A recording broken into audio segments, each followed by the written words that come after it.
Welcome to the Law Firm Growth Podcast, where we share the latest tips, tactics, and strategies for scaling your practice from the top experts in the world of growing law firms. Are you ready to take your practice to the next level? Let's get started.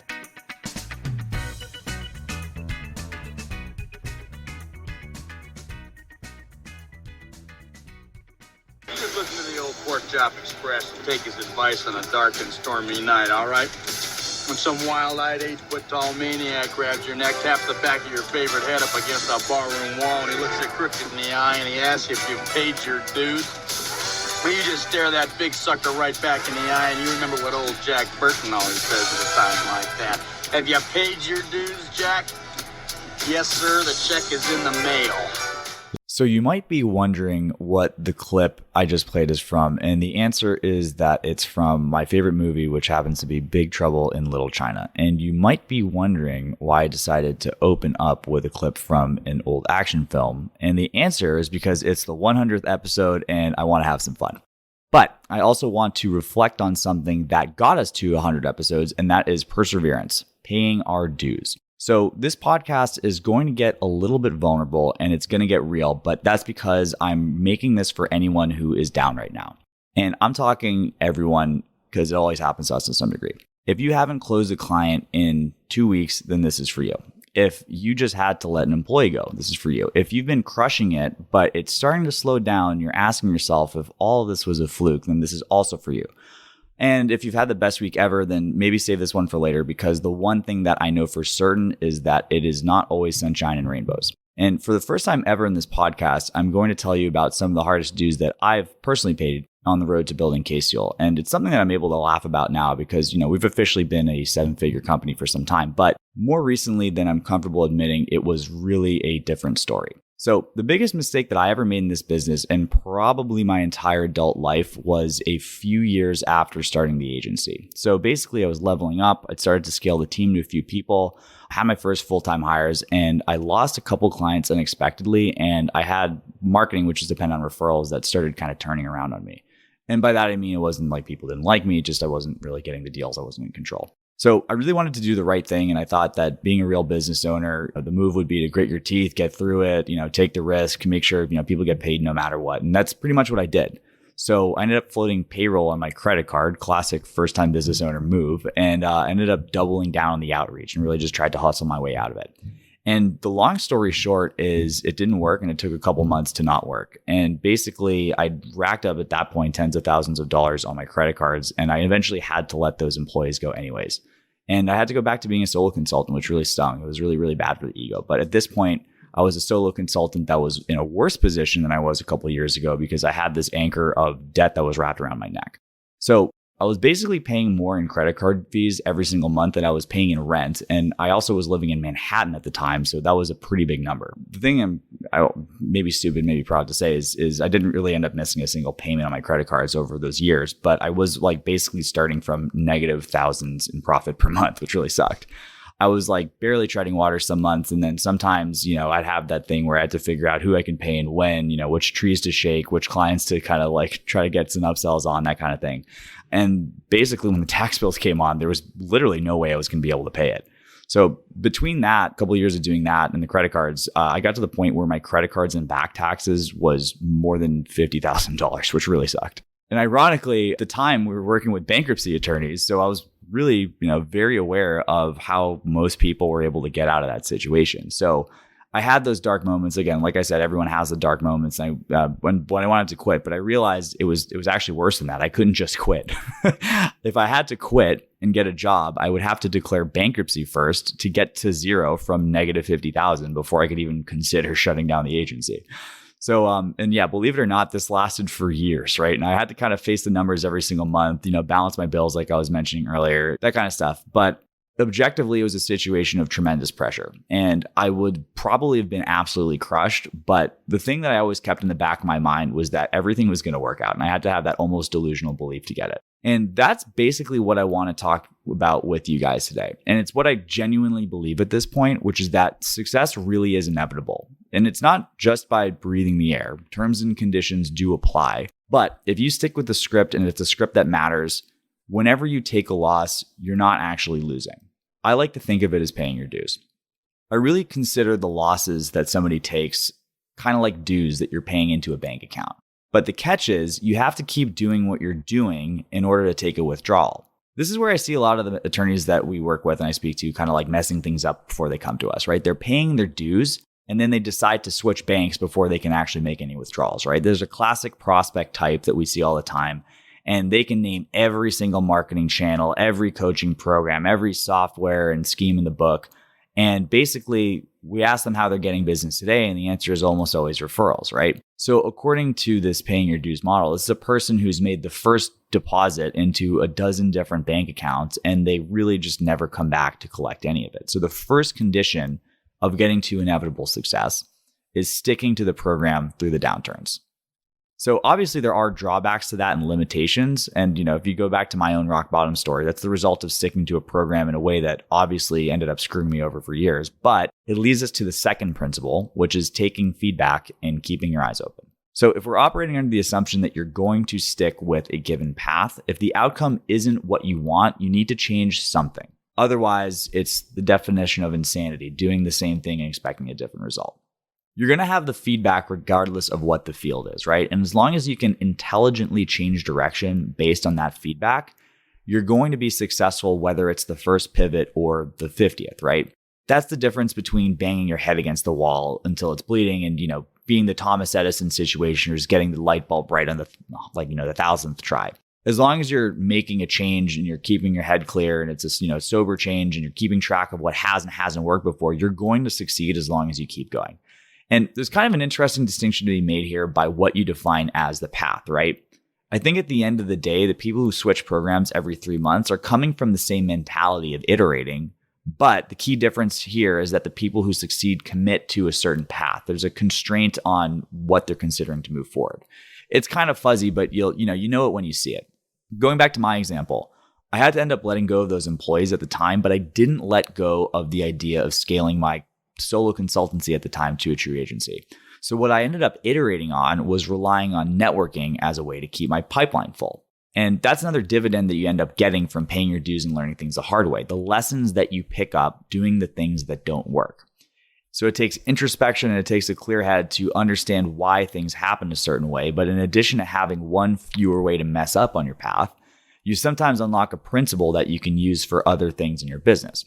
And it starts to get really interesting when you take lessons that are like more or less an individual data point and you put them in the context of other failed experiments as well as the ones that end up working, right?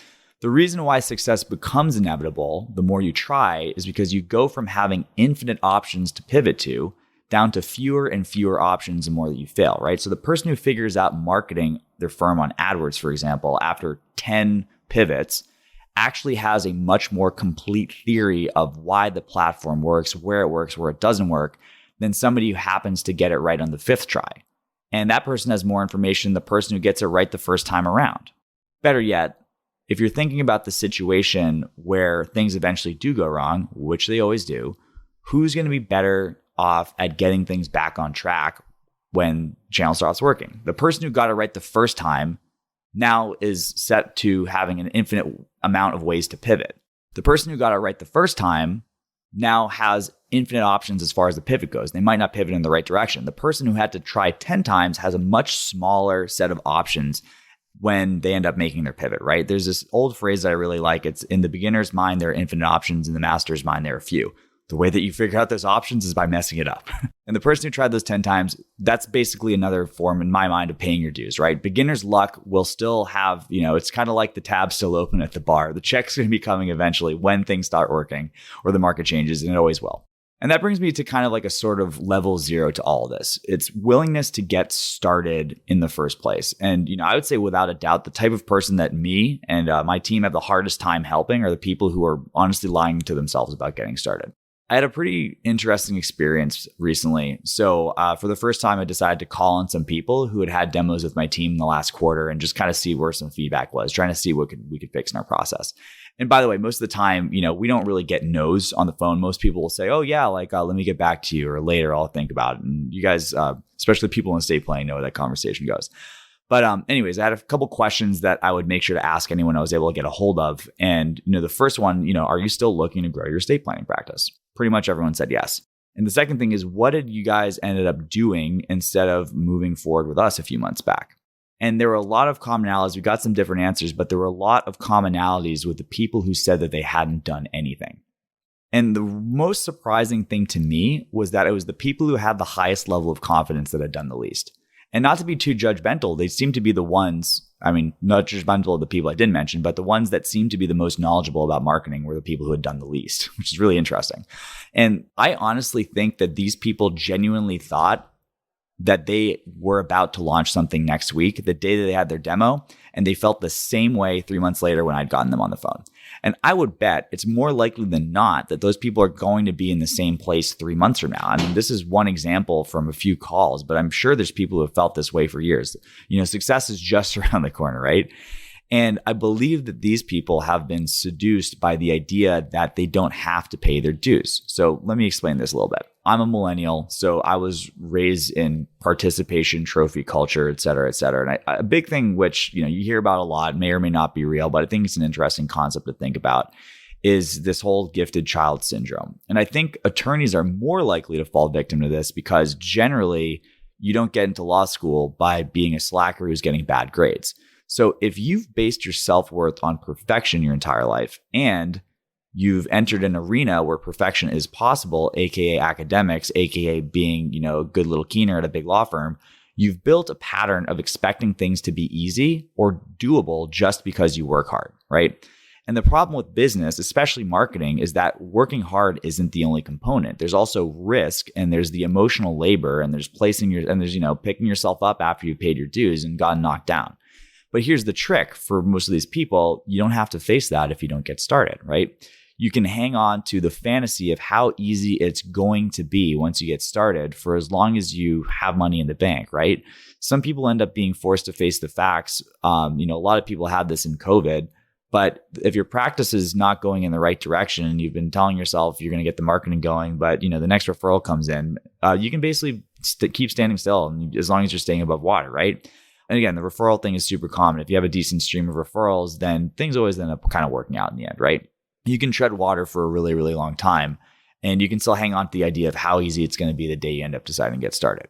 Why is this bogus, in my opinion? Even if they ended up being the person who hit it right the first time, they would still have to figure it out when things go wrong. The beginner's luck person is going to have to pay their dues eventually too, right? You're going to pay them sooner or later. Nobody who's doing what you want to do and having success with it had an elevator to the top. All of them had setbacks. And I think those people who are hooked onto the fantasy know this on some level, but I think it's subconscious, right? No one wakes up saying, yeah, you know what, today I'm going to delude myself for another week and not move forward. But they figure out really clever ways to avoid it because deep down, they know that the reality is going to be less shiny than the fantasy.